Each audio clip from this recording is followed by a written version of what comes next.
Ես առաջարկում Սերժ Սարգսյանը հաճախ հարցազրույց տա եւ մասնակցի ընտրություններին, եթե կարող է։ Ազգային ժողովի նախագահը վստահ է, հանրապետականը խորհրդարանում հայտնվելու շանս չունի։ Ալեն Սիմոնյանին հանրապետականից կարճ պատասխանում է Հայկ Մամիջանյանը։ Ալեն Սիմոնյանը պիտի լավ գիտակցի, որ իր քաղաքական եւ ոչ միայն կալիբրը չի ներում նախագահ Սարգսյանին խորհուրդներ տալ։ Ավելի սուր է Արմեն Աշոտյանի արձագանքը։ Ալեն Սիմոնյանը ցինիկ էլ չէ, որտեղ ցինիկ լինելու համար պետք է ունենալ գիտելիք եւ կրթություն։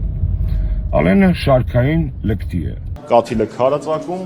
եւ մենք պարտավոր ենք։ Հայկ Մամիջանյանը վստահեցնում է, հանրապետականը անցողիկ շեմը հաղթահարել կարող է, բայց գերնպատակը հիմա վարչապետի իմպիչմենտն է։ Եթե Նիկոլ Փաշինյանին հաջողվի հեռացնել իշխանությունից, ինչ տարբերություն թե ով խորհրդարանում կլինի։ Բոլորս պարտավոր ենք կպնել գործի եւ այնպես անել, որպեսզի մեր երկիրը ավելի անվտանգ եւ խաղաղ լինի։ Վստահ ենք, որ մեր ընտրություններին մասնակցելու պարագայում հավաքած տոկոսը անցողիկ է։ Բայց հանրապետականները, չգիտեմ, ասենք 400 հոգի մարդ չունեն, իրանք ընտրություններին մասնակցեն, Սերժ Սարգսյանին որպես քաղաքական անցյալ են վերաբերվում, Սերժ Սարգսյան քաղաքական գործիչ, քաղաքական դաշտում գոյություն չունի, չի կարող ունենալ, այդ մարդը մերժված է։ Ալեն Սիմոնյանի հաշվարկով խորհրդարանական ընտրություններին ընդդիմադիր դաշտի ֆավորիտ ուժերը երկուսն են՝ նոր ձևավորված ուժեղ Հայաստանն ու Գագիկ Ծառուկյանի առաջարկ Հայաստանին միավորումը։ Իրանք երկուսով են մրցելու առաջին ընդդիմադիր ուժ լինելու համար, լինելու է մի հատ մեծ որևիցե ուժ, դա արդեն ընտրաշավը ցույց կտա։ Ինչ ինֆորմացիայի վրա է հիմնվում Ալեն Սիմոնյանը նման հայտարարություններ անելիս։ Տեսեք, ես այնուամենայնիվ ինչ-որ քաղաքական գիտելիքներ ունեմ, չէ, ինֆորմացիա ունեմ։ Իդեպ վերջերս Սամվել Կարապետյանի շուրջ համախմբվելու կոչով է հանդես եկել առաջին նախագահ Լևոն Տեր-Պետրոսյանը, սա այն դեպքում, երբ Հայ ազգային կոնգրեսը խորհրդարանական ընտրություններին ունի իր թեկնածուն Լևոն Զուրաբյանը, ազգային ժողովի փոխնախագահը հեգնում է։ Ընդհանրապես ինձ մեկ-մեկ թվում է, որ Լևոն Տեր-Պետրոսյանի հայտարարությունները կարդացող մի 3 հոգի է մնացել, որոնցից մեկը ես եմ։ Ես արդեն գնահատել եմ իրականում, թե շատ ցավալի եւ խայտառակ անկում է ապրել պարոն Տեր-Պետրոսյանը եւ ոչ ոքի չեմ ցանկանա իր քաղաքական կարիերայի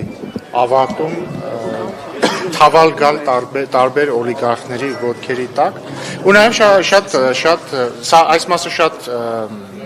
տխուր մասն էր, իսկ բավականին զվարճալի մասն էլ այն է, որ փաստորեն իրենց վարչապետի տեխնացուն այնքան բանի պետք չէ, որ իրենց առաջնորդը այլ մարդու է աջակցում, որը նույնիսկ վարչապետի տեխնացու չի կարող լինել։ Մինչ իշխանությունը հեգնում է նախկինների շանսերը, փակ հարցումները վկայում են իշխող թիմի վարկանիշի աղետալի անկման մասին։ Պոլիտիկ.am կայքը գրում է, որ անցյալ տարվա վերջին միջազգային հանրապետական ինստիտուտի պատվերով անցկացված լայնածավալ հարցման արդյունքները լուրջ շփոթություն են առաջացրել իշխանության արևմտյան համակարգողների մոտ։ Հարցման տվյալներն անակնկալի են բերել պատվիրատուներին, ցույց տալով Նիկոլ Փաշինյանի նկատմամբ վստահության կտրուկ անկումը։ Ով առավոտ շուտացում գործը, նա շահում։ Ըստ աղբյուրի նրա վարկանիշը չնայած վերջին մեկ տարվա տարատեսակ քարոզչական ակտիվությանը, նույնիսկ սիրո ամենօրյա խոստովանություններին գրեթե չի աճել, մնալով իշխանության համար կատաստրոֆիկ ցածր, իսկ հակավարկանիշը դարձել է բացարձակ։ Աղբյուրը գրում է, հարցվողների գերակշիռ մեծամասնությունը հրաժարվել է որևէ պարագայում քվեարկել վարչապետի օգտին։ Դրա համար է իշխանությունը որոշել չհրապարակել իրական թվերը։ Եկամտային հարկը վճարի։ Թերևս սա է պատճառը, որ ընտրությունների բուն քարոզարշավից մոտ 2 ամիս առաջ ներկուսակցական քարոզարշավի անվան տակ իշխանականները մարզից մարզ, գյուղից գյուղ են գնում ու քարոզանում։ Ոնց է